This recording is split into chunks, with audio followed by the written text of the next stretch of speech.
सब लोग तो कैसे हैं आप सब लोग। आप सबके सामने एक बहुत ही ड्राइविंग कहानी लेकर आए।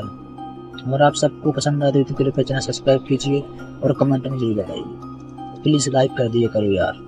तो बिना वक्त गवाए शुरू करते हैं। यह कहानी एक छोटे से गांव की है जहां एक नई शादीशुदा दुल्हन सुहागन के रूप में अपने ससुराल आई। गांव के किनारे बसे इस घर के पास एक पुराना और डरावना मंदिर था जहां कोई भी रात के समय नहीं जाता था। गांव के लोग कहते थे कि उस मंदिर में एक पिशाचिनी का आत्मा रहती है जो खासकर नई दुल्हनों को अपने शिकार बनाती है। दुल्हन को इन कहानियों पर यकीन नहीं था और उसने इसे केवल अंधविश्वास मानकर नजरअंदाज कर दिया। शादी की पहली रात को जब सब लोग सो रहे थे तो अचानक बाहर से अजीब अजीब सी आवाजें आने लगी। दुल्हन ने खिड़की से झांक कर देखा तो उसे मंदिर के पास एक साया दिखाई दिया। वह साया धीरे धीरे उसकी ओर बढ़ने लगा।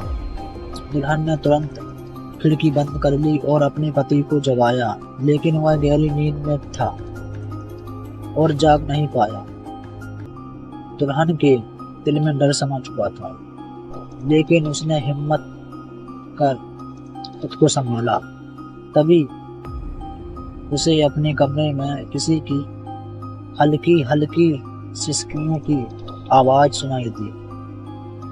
वह चौंक गई और चारों तरफ नजर दौड़ाई, लेकिन उसे कुछ नजर नहीं। अचानक उसके सिरहाने बैठी एक धुंधली आकृति नजर आई जिसने शादी का लाल जोड़ा पहना था और उसके होंठों से खून टपक रहा था। वह डर के मारे सहम गई और वह आकृति दुल्हन के सामने आकर खड़ी हुई और धीरे धीरे उसकी ओर बढ़ने लगी। दुल्हन की सांसें गईं और वह कुछ बोल भी नहीं रही थी। वह आकृति धीरे धीरे उसके पास आई और बोली, तू भी मेरे जैसे बनेगी हमेशा के लिए। और फिर वह आकृति अचानक गायब हो गई।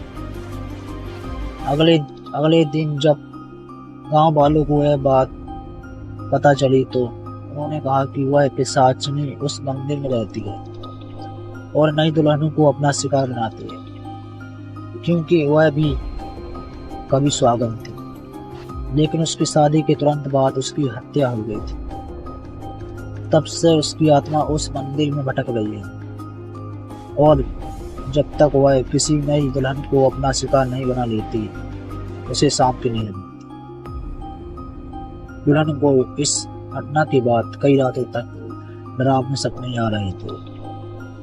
कुछ दिनों बाद गांव के बुजुर्गों ने मंदिर में एक बड़ा हवन किया और पिशाचिनी की आत्मा को मुक्ति दिलाने का प्रयास किया। तब जाकर उस आत्मा से गांव को मुक्ति मिली, लेकिन वह घटना आज भी गांव में एक डरावनी कहानी के रूप में सुनाई जाती है। तो अगर आप सबको कहानी पसंद आती है तो कृपया चैनल को सब्सक्राइब कीजिए। धन्यवाद आप सबका वक्त देने के लिए।